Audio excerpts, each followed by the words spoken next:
Over the last few days, people have been asking me what on earth's happening with Brexit. Well, it's not going well, is it? But today we're going to talk about Remainers and the top 5 lies and myths that they've been spreading about Brexit. So over the last 3 years, since the EU referendum in the UK, which is now known as Brexit, the Remainers have been going around warning us about the consequences. Obviously, before the referendum, they've been warning us about the economic consequences, especially on the manufacturing sector, the financial sector, the exports, and generally the financial markets. However, facts have proved them wrong. Today we're going to cover the 5 top lies and myths that Remainers have said about Brexit. Let's start with the first one, manufacturing. Obviously, Remainers have said that the manufacturing sector in the UK will get destroyed straight after the Leave vote in 2016. However, let's look at some facts. 3 years after the Brexit vote, the UK manufacturing smashes forecasts. Eurozone plummets to 6-year low. The latest manufacturing PMI figures are out, and it's more grim reading for Merkel and Macron, with the Eurozone's index falling to 47.5 in March. Meanwhile, the UK's own manufacturing index has surged to a 14-month high of 55.1, coming in far ahead of the forecast of 51.2. Not only the current stats are good, the confidence in the manufacturing market is also growing. Britain's post-Brexit boom continues as UK manufacturers recorded their second highest levels of profitability ever. According to the Office for National Statistics, net rates of return for manufacturing companies increased from 13.8% in the third quarter of 2017 to 15.8% in the final quarter, making the second highest value to date. Well, that wasn't great for the Remainers, but it's fine. We still got 4 more points to cover. Maybe Remainers were right about 1 or 2 of them, right? Exports and investments. Obviously, at the time, the Remain campaign told us that a lot of the foreign investors and companies would not want to actually sell anything to us or invest in our country. Now, let's see what we have here. UK exports grow faster than top competitors. New statistics reveal that UK goods export grew at the second fastest rate of the top 5 major economies between 2017 and 2018, which was after the Brexit vote. UK exports continue to increase despite the challenging global outlook, new figures from the ONS reveal. On the whole, British exports grew by 2.7% to £636 billion. Financial services and investment in general. The CBI has revealed that 70% of financial services firms are increasing spending in the coming years, with the same number saying that they are confident they will have plans in place by the end of March 2019. Obviously, March didn't really happen anyway, but they already had plans just in case. That aside, pre-tax profits in the financial services sector have also risen by 118% to reach £28 billion. Remainers were also worried about food industry and other countries and other companies not wanting to trade with us. Despite the Brexit vote and the so-called lack of confidence in the markets, Britain exported a record £20 billion of food and drink last year, as sales to the US rose by 12% and China entered the top 10 UK food export market for the first time. As you can see, Europe is not the only big market that we're dealing with these days. Third point, the NHS. Well, we saw an instant panic from the Remain campaign the day after the Brexit vote when they realised they'd lost, and they thought one of the reasons they lost was because the Leave campaign promised £350 million to the NHS. Obviously, since then, they've been going around saying, what happened to the promise? Why is the government not spending any money on the NHS? Where is the £350 million? Well, let's see where it's gone. The head of the NHS, Simon Stevens, embraced the idea of the £350 million for the NHS and asked the government for that funding.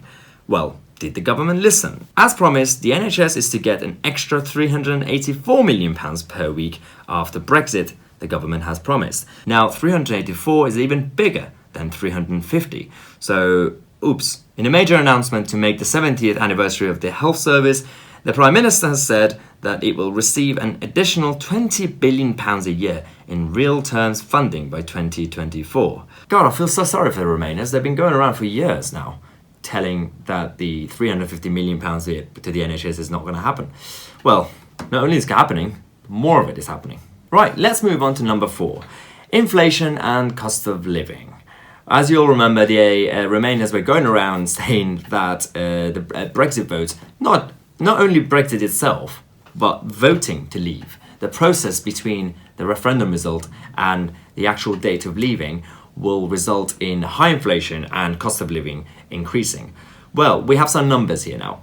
Inflation falls to 2-year low. The latest ONS inflation figures have found that UK inflation has fallen to a 2-year low of 1.8%. Well, as you know, when it comes to cost of living, especially inflation and costs of goods that we buy, these things every now and then slowly go up and down. But Remainers warned us that after a Leave vote, we're going to have inflation going so high that not only is going to hit ordinary working class families, but it's also going to hit middle class families. Well, luckily, they were lying, so we're fine. Right, we have 1 point left, and let's hope the Remainers were right about this one. Well, obviously not. So they've been going around saying that the UK doesn't hold all the cards when it comes to negotiations and Brexit in general. They've been basically implying that the EU is fine with or without the UK, so they don't really actually need to be desperate to negotiate with us. Well, they came to us wanting to negotiate because they knew that we are their biggest customer, they knew that we were the biggest contributor, and they knew that without our partnership, Europe as a whole, and especially Eurozone, will collapse. So what's been happening since then is that the UK has been very, very bad at bluffing, and the EU has been more organised because they are natural-born bureaucrats. Now, because of this misperception, the UK media and Remainers have been going around saying that we're the desperate ones and the EU doesn't even need us. They're fine. But reality showed something else. The first time when both sides actually came to an agreement with for the current deal, the withdrawal agreement, late 2018, the EU said, this is it. We've got the deal. We're going to stop talking about it. Vote for it. If you don't vote for it, you're out without a deal. What happened since then? The UK voted for it once, twice, well, a number of times. And the EU said, oh, you know what we said about we're not going to talk about it again? Yeah, that was a lie. Bring it back. We'll renegotiate. They renegotiated it. They made some small changes. And then they said, this is it. You get one more vote. We're not going to change it. We're not going to make any more compromises. If you vote down this deal, you leave without a deal. Well, what happened then? Well, UK Parliament voted against the deal again, and the EU said, obviously as usual, we're not going to extend this. They extended it. Then they said, once again, last week, they're not going to talk about extension. They are now reconsidering extension. Why? Because they're also desperate. They don't need no deal. They can't survive a no deal. We'll be fine because we're one country. Managing one economy is a lot easier than managing 27 economies.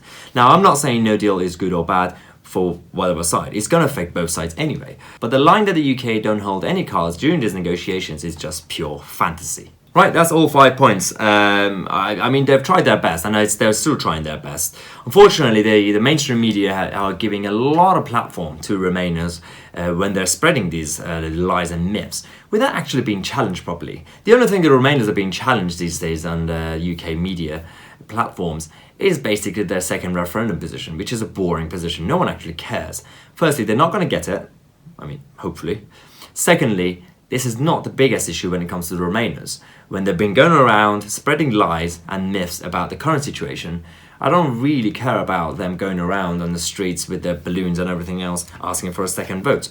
I'm more worried about their lack of economic sense, the lack of intellectuality when it comes to reality and the economic situation in this country.